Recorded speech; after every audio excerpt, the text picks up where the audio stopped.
I-PAC মামলা। সেই I-PAC মামলার আজ জোড়া যে দুটি মামলা, সেই দুই মামলার শুনানি আজ কলকাতা হাইকোর্টে ছিল।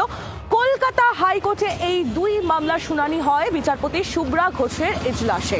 ইডির দায়ের করা যে মামলা, সেই মামলায় ইডি শুনানির আছে 3 দিনের জন্য এই মামলা মুলতুবি করার জন্য আবেদন জানায়। যে ইডি এই মামলা শুনানির জন্য সুপ্রিম কোর্ট পর্যন্ত গিয়ে যায়, যে শুভ্রা ঘোষের এজলাসে এই মামলার শুনানি প্রথম দিন হয়নি বলে তারা বিচারপতি পরিবর্তনের আবেদন পর্যন্ত করেছিলেন, সেই ইডি তারা আজ এই মামলা মুলতুবি চেয়ে নেয়। আর অন্যদিকে 8ই জানুয়ারি দুটি জায়গা থেকে কেন্দ্রীয় সংস্থা ইডি কিছুই বাজেয়াপ্ত করেনি, এমনকি তারা সিজার লিস্টও বানাতে পারেনি, এমনই মন্তব্য বিচারপতি করেন। পাশাপাশি তৃণমূলের দায়ের করা মামলার নিষ্পত্তি করে দেয় হাইকোর্ট। সব মিলিয়ে কি আপডেট রয়েছে আমরা কথা বলবো। অর্ণবাংশু নিয়োগী আমাদের প্রতিনিধি রয়েছেন আমাদের সঙ্গে টেলিফোন লাইনে। অর্ণবাংশু, আইনি সেটা হচ্ছে, দেখো, ইডির তরফ থেকে প্রেয়ার দেওয়া হয়েছিল যে মামলাটিকে মুলতবি করা হোক, যেহেতু সুপ্রিম কোর্টে একই কানেক্টেড বা একই মামলা রয়েছে। তাই আদালত কিন্তু ইডির মামলাটি আজকে শুনলো না, যথারীতিকে তো মুলতবি করলো। প্রসঙ্গত আগামীকালকে কিন্তু সুপ্রিম কোর্টে এই মামলার শুনানি হবে। কিন্তু যেহেতু তৃণমূলের যে মামলা ছিল, যা প্রেক্ষাপট একটু আলাদা, তাদের বক্তব্য ছিল যে তথ্য সংরক্ষণ করতে হবে যাতে কেউ হস্তক্ষেপ করতে না পারে তৃণমূলে। সেই মামলাতে আজকে ইডি তারা স্পষ্ট করে ক্লারিফিকেশন বললো যে আমরা কিন্তু কোনো ডকুমেন্ট চেঞ্জ করিনি, যা করেছে মমতা বন্দ্যোপাধ্যায় দিয়ে চলে গিয়েছেন, তা আমাদেরকে মামলা পার্টি না করে মমতা বন্দ্যোপাধ্যায়কে মামলা পার্টি করা হোক, এমনটা তারা আবেদন করেছিলেন। যে আবেদনের ভিত্তিতে কিন্তু বলা যেতে পারে তৃণমূলের যে দাবি সেটা কিন্তু ইনফ্যাকচাস হয়ে যায়। তাই আজকে কিন্তু সেই মামলা নিষ্পত্তি করলেন বিচারপতি শুভ্রা ঘোষ। ধন্যবাদ অর্ণবাংশু। অর্ণবাংশু নিয়োগী আমাদের প্রতিনিধি ছিলেন আমাদের সঙ্গে টেলিফোন লাইনে। আর এই বিষয় নিয়ে রাজনৈতিক তরজাও শুরু হয়ে গিয়েছে।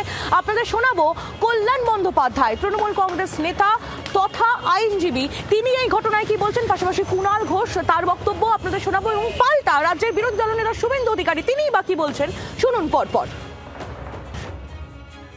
During the course of hearing,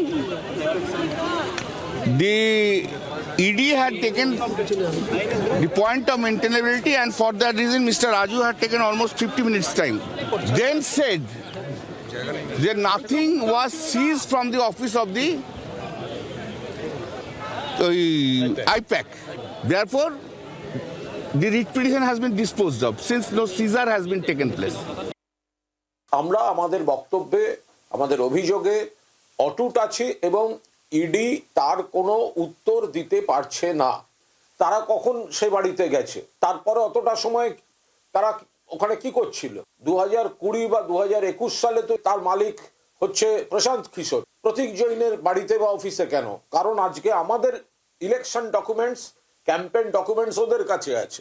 চাপে পড়ে গিয়ে এখন ইডুকে বলতে হচ্ছে যে আমরা কিছু সিজ করিনি ইত্যাদি ইত্যাদি। সেটা ওদের আইনজীবীরা ঠিক করেছেন যে সুপ্রিম কোর্টেই করবে, কারণ এখানে কিছু হলে মুখ্যমন্ত্রী এবং তার পার্শ্বদরা সুপ্রিম কোর্টেই যাবে। আমি মনে করি যেটা আজকে লয়াররা করেছে এটাও সঠিক, কারণ এখানে কিছু হলে বেঞ্চে যেত, আরো 15 দিন ফিল হতো, ওখানে হারলেই সুপ্রিম কোর্টে যেত, তারপরে ভোট ঘোষণা হতো, তখন বলতো রাজনীতিক লোক ভোটের আগে হ্যারাস করছে। এখানে এসে সিট পেতে চাইতো, ওখানে গিয়ে বাধা দিত, তাতে সর্বোচ্চ জায়গায় শুনানি নিষ্পত্তি হোক, কোর্টে আইন মেনে হওয়া। বাংলার আওয়াজ, বাঙালির আবেগ, জি 24 ঘন্টা।